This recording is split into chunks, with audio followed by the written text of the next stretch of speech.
अस्सलाम वालेकुम एवरीवन, कैसे हैं आप सब। I hope all of you fine. Okay, welcome back my YouTube channel unique academy. So today my topic is elimination reaction. आज हम डिस्कस करेंगे कि एलिमिनेशन रिएक्शन क्या होता है, उसकी टाइप्स कौन सी हैं, और साथ में हम E2 को डिटेल में देखेंगे कि E2 रिएक्शन हमारा क्या होता है, उसका क्या प्रोसीजर होता है, क्या उसका मैकेनिज़्म होता है, क्या उसके फीचर्स होते हैं। तो बिना टाइम वेस्ट किए हम स्टार्ट करते हैं अपने लेक्चर को। अगर आप चैनल पर नए हैं तो मेरे चैनल को सब्सक्राइब करें, वीडियोस को लाइक करें और शेयर करें। ओके स्टूडेंट, तो फर्स्ट ऑफ ऑल हम अपना स्टार्ट करते हैं एलिमिनेशन रिएक्शन को, कि हमारा एलिमिनेशन रिएक्शन क्या होता है।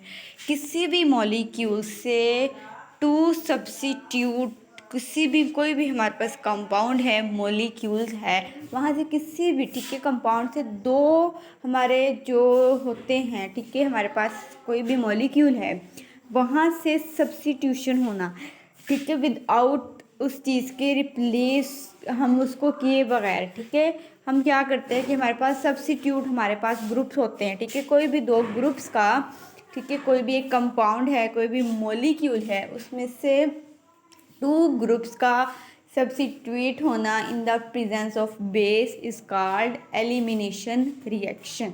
एक तो हमारा प्रोटॉन एलिमिनेट होता है और दूसरा हमारा हैलोजन होता है।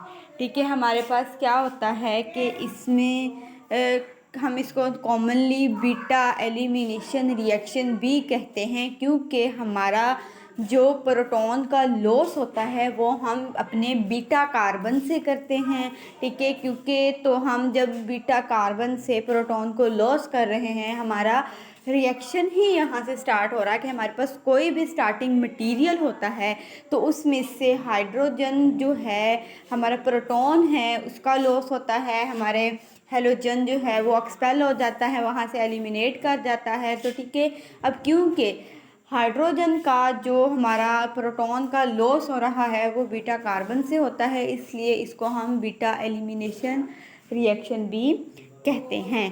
लाइक हमारा जैसे कि अल्काइल हैलाइड है, ये हमारे पास इसके एग्जाम्पल है, ये हमारे पास अल्काइल हैलाइड है। तो जैसे ही हमारा जो न्यूक्लियोफाइल है वो क्या करेगा, हमारे बीटा कार्बन पर अटैक करेगा, तो यहाँ से प्रोटॉन को अब्स्ट्रैक्ट कर लेगा और हमारे अल्फ़ा कार्बन से हमारा हैलोजन एलिमिनेट हो जाएगा और हमारे पास डबल बॉन्ड जनरेट हो जाता है और फाइनली हमारे पास फॉर्मेशन हो जाती है अल्कीन की। स्टूडेंट्स, अगर इसकी टाइप्स की बात करें तो हमारे पास टू टाइप्स हैं। अगर एफएससी तक हम देखें तो हम एलिमिनेशन रिएक्शन की टू टाइप्स पढ़ते हैं, लेकिन अगर हम बीएस की बात करें उसके अकॉर्डिंग देखें तो हमारे पास एलिमिनेशन रिएक्शन की थ्री टाइप्स होती हैं, that is E1, E2, E1 CB। लेकिन अगर आप एफएससी के स्टूडेंट्स हैं तो आपके लिए यही जो है E1 एंड E2 वो काफ़ी होता है। लेकिन अगर आप बीएस के स्टूडेंट्स हैं तो आप E1 और CB रिएक्शन भी पढ़ते हैं। तो बात करते हैं अपने टाइप्स की, E2 और E1। E2 हमारे पास क्या होता है, एलिमिनेशन बायोमोलिकुलर रिएक्शन, ठीक है, और E1 हमारे पास होता है एलिमिनेशन यूनिमोलिकुलर रिएक्शन। आज का जो लेक्चर है इसमें हम डिटेल में पढ़ते हैं अपने E2 मैकेनिज़्म को, E1 पे नेक्स्ट हम पढ़ेंगे। ठीक है, अगर आप लोगों को E1 CB रिएक्शन के लेक्चर चाहिए तो वो मेरी प्रीवियस वीडियोस में आपको मिल जाएंगे, उसका मैंने पहले ही लेक्चर बना लिया है। तो स्टार्ट करते हैं अपने E2 को। ठीक है, अब हमने पढ़ना है E2 एलिमिनेशन रिएक्शन। पहले हमने देखा अपना एलिमिनेशन रिएक्शन, फिर हमने उसकी टाइप्स की बात की। अब हम अपने जो हमारी टाइप्स है E2 यानी बायोमोलिकुलर एलिमिनेशन रिएक्शन जो हमारा है, अब हम उसको डिटेल में देखते हैं। अच्छा जी, तो अब क्या होता है हमारे पास, हमारा जो E2 एलिमिनेशन रिएक्शन है ये क्या एक टाइप्स होती है केमिकल रिएक्शन की, जहाँ पर मॉलिक्यूल जो है वो लॉस करता है एटम या फिर ग्रुप्स को और क्रिएट करता है डबल बॉन्ड्स को। तो इस चीज़ को हम कहते हैं E2 रिएक्शन। क्योंकि इसको हम E2 क्यों कहते हैं, why it is called E2 reaction, because all things happen at once, all things happens in one steps, no intermediate stage is involved in this reaction, so it is called E2 elimination reaction। अच्छा जी, आगे हम बात करें तो अब क्या होता है कि इस रिएक्शन को प्रोसीड करवाने के लिए, ठीक है, प्रोसीजर के लिए अब हमारा एलिमिनेशन रिएक्शन है वो प्रोसीड करता है in the presence of base, acidic medium में। ठीक है, तो हमारे पास स्ट्रॉन्ग बेस रिक्वायर होती हैं जो क्या करती हैं, हाइड्रोजन को पुल अवे करती हैं। कॉमनली हम जो बेस यूज़ करते हैं वो हाइड्रोक्साइड है, एल्को ऑक्साइड है, एथोक्साइड्स वगैरह हैं।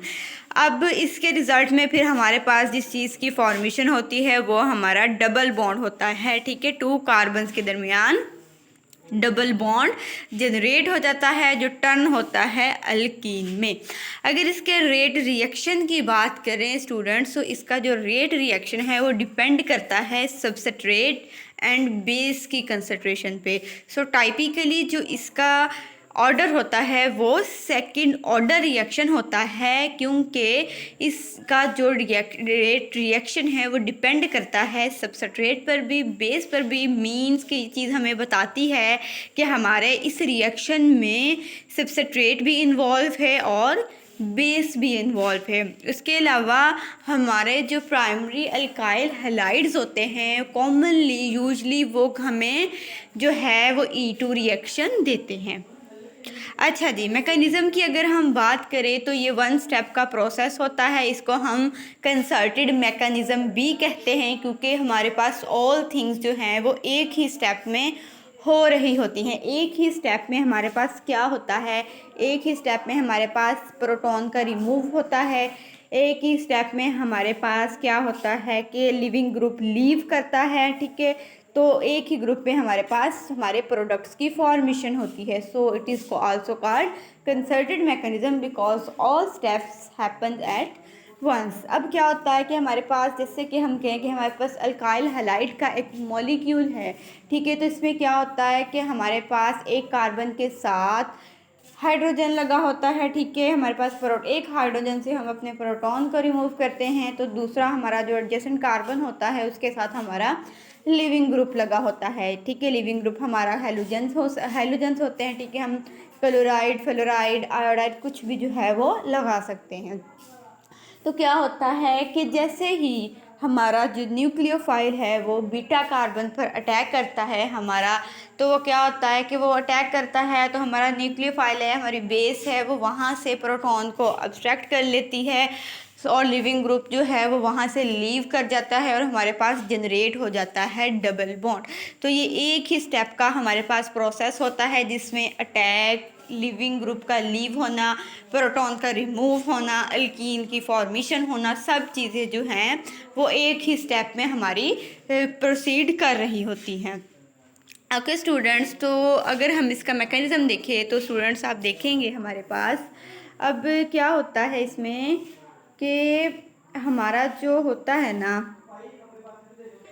तो स्टूडेंट्स ये हमारा जो है वो मैकेनिज़्म होता है। अब हम यहाँ से देखेंगे कि ये वाला हमारा क्या है, हमारा बेस है ये वाला। ठीक है स्टूडेंट्स, ये हमारा बेस होता है। इसने यहाँ से ये देखिए ये हमारा अल्फ़ा कार्बन, ठीक है, ये एडजेसेंट कार्बन पर हमारे पास लगा हुआ है हमारा लिविंग ग्रुप। ठीक है, और इसके साथ वाला जो कार्बन है बीटा कार्बन है, यहाँ से प्रोटॉन को हम अब्स्ट्रैक्ट करते हैं, क्योंकि ठीक है ये जो प्रोटॉन है, जो बीटा कार्बन है, इसके जो हाइड्रोजन है वो एसिडिक होते हैं। ठीक है, वो रेडी होते हैं रिमूव होने के लिए।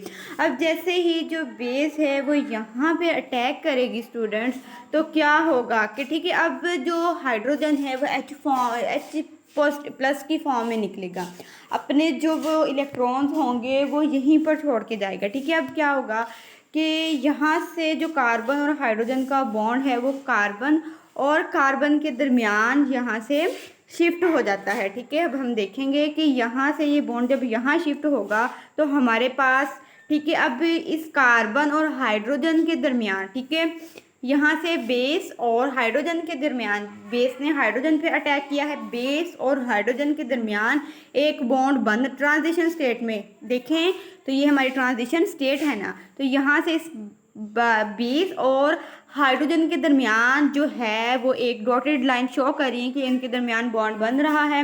इसी तरह से जैसे ही बेस इस पे अटैक करती है, यहाँ से जो हमारा लिविंग ग्रुप है वो एलिमिनेट कर जाता है। ठीक है, यहाँ से डॉटेड लाइन शो कर रही हैं कि यहाँ से बॉन्ड ब्रेक हो रहा है और इस कार्बन और हाइड्रोजन के दरमियान जो बॉन्ड था वो शिफ्ट हो जाता है हमारा कार्बन और कार्बन के दरमियान। और फाइनली फिर क्या होता है कि हमारे जो लास्ट हमारा ट्रांजिशन स्टेट के बाद जो हमारा स्टेप आता है, ठीक है, इसमें क्या होता है कि प्रोटॉन यहाँ से रिमूव हो जाता है, प्रोटॉन का लॉस हो जाता है।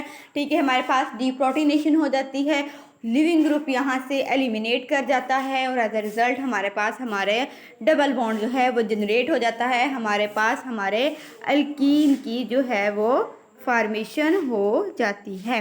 ठीक है, तो ये था हमारा सिंपल सा इसका मैकेनिज़्म। ठीक है, आई होप आपको समझ आई होगी। ठीक है, तो वीडियो अच्छी लगी है तो मेरे चैनल को सब्सक्राइब करें, वीडियोस को लाइक करें और वीडियोस को शेयर करें। अल्लाह हाफिज़, थैंक यू सो मच।